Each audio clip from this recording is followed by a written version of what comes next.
You everything, but it gives you what you need. Love comes when you are ready. Love comes when you're afraid. It will be your greatest teacher, the best friend you have made. So give yourselves to love.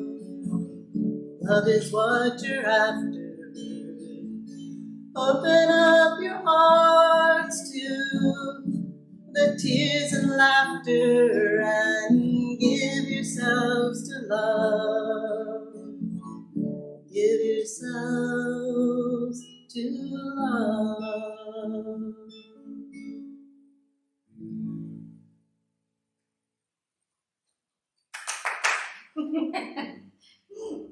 Thank you. The inspiration for writing a Sunday service can come about in many ways for me. Our worship theme for this month revolved around the word story. And this month's services for me were a treasure trove inspiration, as I believe we are our stories. Every fiber of who we are and how we live is a story being told every single day that becomes the weaving of our individual lives. At the beginning of the month, the way in front of us becomes more clear. As we weave together the tales of who we are, our loneliness lessens, and the web of our oneness is revealed. As we listen deeply in those times of tender trust, we descend into the longings and learnings, hopes and fears of the humanity that we share. Beneath the wells from which we drink, there is a deeper well that feeds them all. Come, let us tell each other tales of our thirst. Let us drink from the stories that sustain us. Then we had a guest speaker, Quiana Dene Perkins, and she spoke to us about exploring our own individual stories, both by looking far back to the stories of your ancestors and also trying to imagine your story as an unknown and yet unwritten future. Perhaps we can shape who we become in the future when we write those stories with that purpose in mind. We explored with AJ some of our UU stories in the history of our annual flower communion, and we dove more deeply into our story theme when Suzanne and AJ spoke of examining how our view of the telling, be it circular or linear, offers new ways to understand our past and expand our views in new ways when creating our future history. Suzanne said something that I thought both profound and important, that we automatically view any history of our given point from our given point of entry. Let me repeat that. We automatically view any history from our given point of entry. The person we are the moment we learn of an event. This one thought or given entry point resonated with me for today because I really wanted to consider why it is that sharing and hearing our stories from one another is so crucial to our connections, our spirituality, our sense of self, and our ability to use the knowledge we find there to create understanding, acceptance, and to build loving communities together. In our opening hymn, Draw the Circle Wide, this story for each song is also its own story. This song not only lets us fill our hearts with the joy of seeing members and friends of this congregation together in person, and the excitement that brings in for me that each day brings us closer to resuming that story of being together in this sacred place. But this song additionally calls us to remember to draw the circle wide, to remember to open our hearts and minds to include everyone, so that no one walks alone, and to remember the joy that is found when we are all inside such an active embrace of caring. The origin point of entry for Meg's poem is that moment in time when a person who has suffered the loss of a love through the death of another, can find peace and love and joy by returning when they are held fast through memories, and the creation of a memory library as a way of holding the people we love in living memory, to be pulled from the shelf, shared, read aloud, or read silently whenever remembering them is most needed.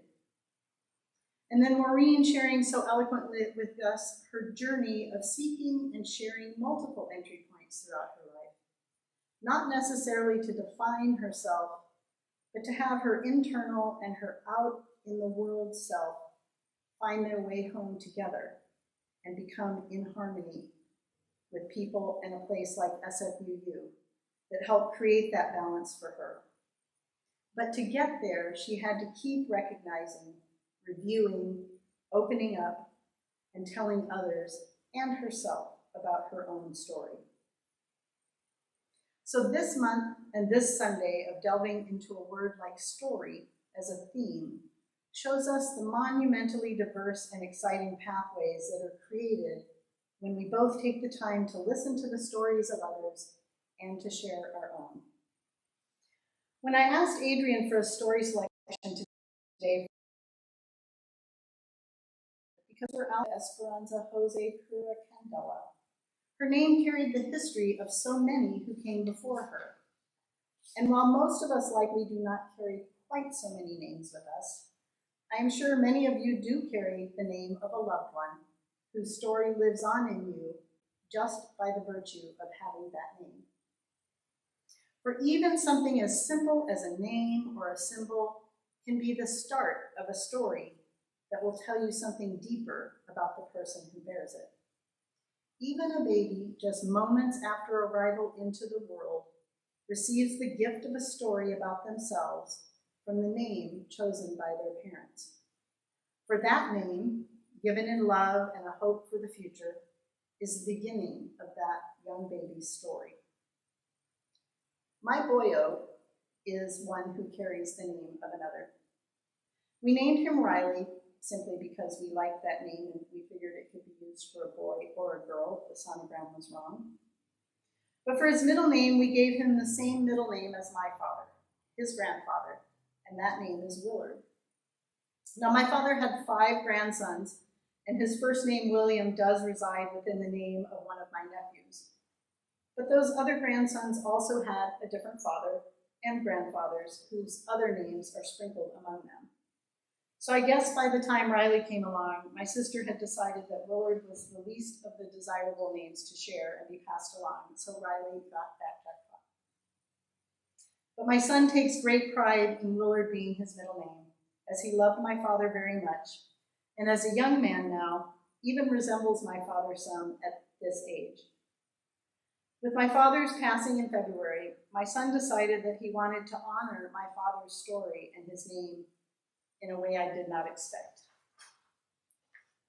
Children often act in a way you do not expect. My maiden name was Sanders, and my father, who was a cartoonist, had a very specific style to his Sanders signature, in which he had created a stylized, both pointy and curvy letter S. This signature is on every cartoon he ever drew. 2 weeks ago, my son Riley had his grandfather's iconic S tattooed on his head, behind his ear. He's in the Navy, so it's real short here, not much hair on the side.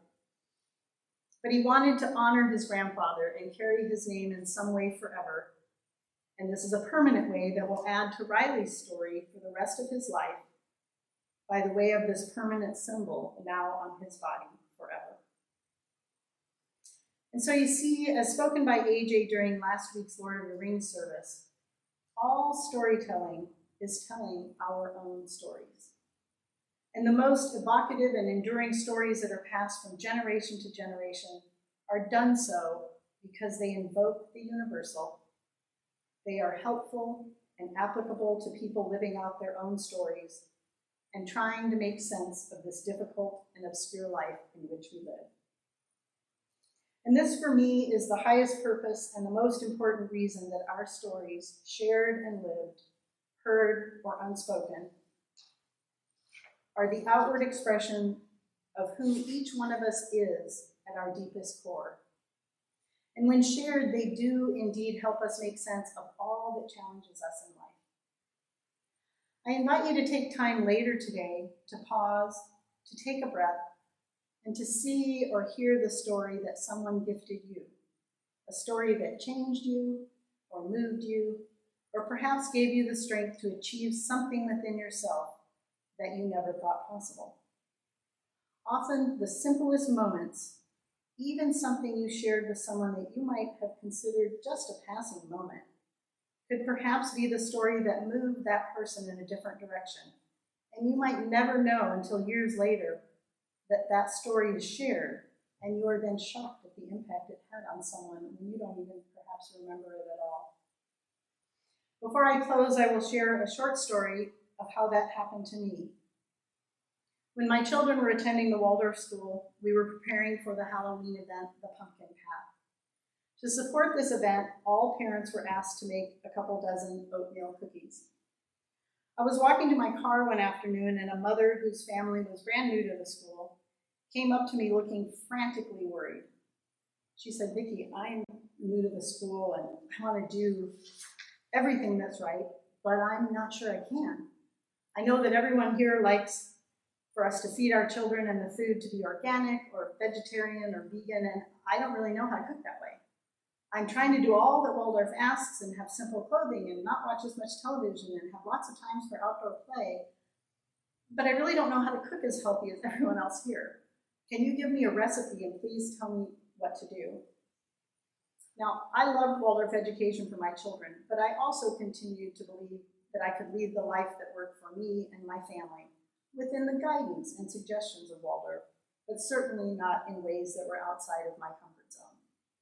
Yes, my children ate Cheetos and got sweets, and yes, they watched TV. But I also tried to respect the guidance of Waldorf when it worked out for the family. So I pulled the slip of paper out of my pocket that the school had sent home with the request for cookies.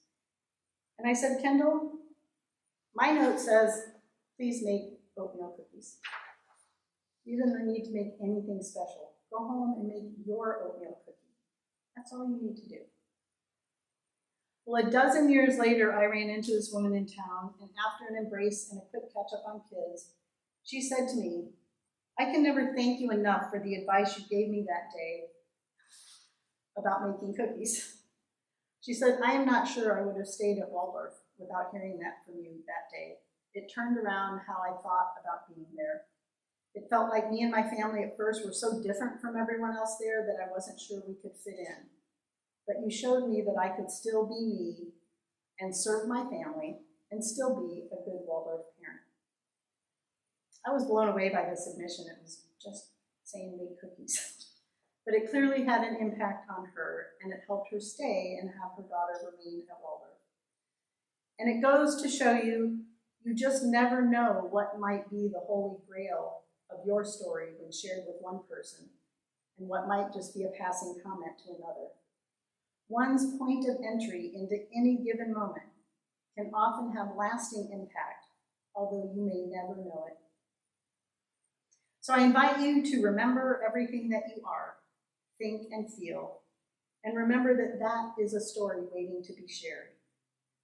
Whether you share it with yourself or with others, whether shared to bring to life for just a moment a loved one who is no longer with you, or shared in order to help you through the pain or joy of any given moment. Such sharing with others or within your own self and your own heart is both a holy and a sacred act. Know that here at SFUU, whether we are together in this building or meeting in Zoom, there is always a safe haven for you here. Whether your stories stay within the comfort confines of your heart, whether they spill out of you with joy and laughter, or whether you find the need to force them out to bring your heart and your mind to a different place. Know that each of those moments is the story that you are weaving, and each thread in that weaving is a holy record of how you are living. For it is in the living stories that we find our way to the holiness of who we are, and in that we are able to find amazing grace. May it be so. Please join me now in our closing hymn, number 1008, When Our Heart is in a Holy Place.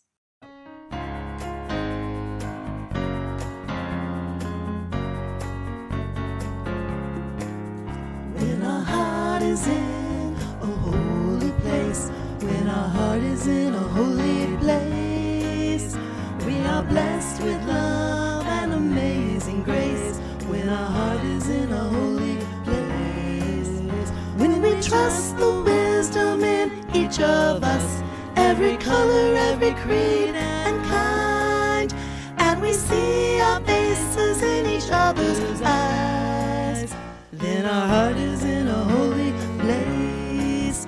When our heart is in a holy place, when our heart is in a holy place, we are blessed with love and amazing grace. When our heart is in a holy place, when we tell our story from deep inside, and we listen with a loving mind, and we hear our voices in each other's words, then our heart is in a holy place. When our heart is in a holy place, when our heart is in a holy place, we are blessed with love and amazing grace. When our heart is in a holy place, when we share the silence of sacred space, and the God of our heart stirs within, and we feel the power of each other's faith, then our heart is in a holy place. When our heart is in a holy place, when our heart is in a holy place, we are blessed with love and amazing grace. When our heart is in a holy place, when our heart is in a holy place.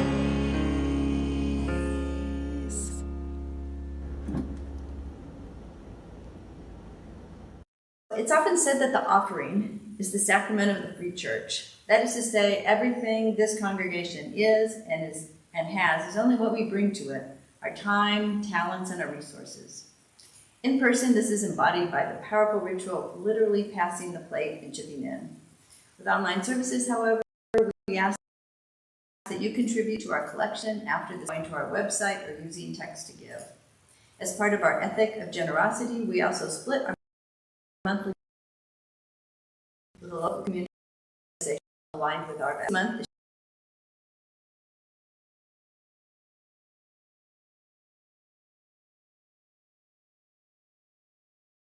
Its mission is to link water for the benefit of human health.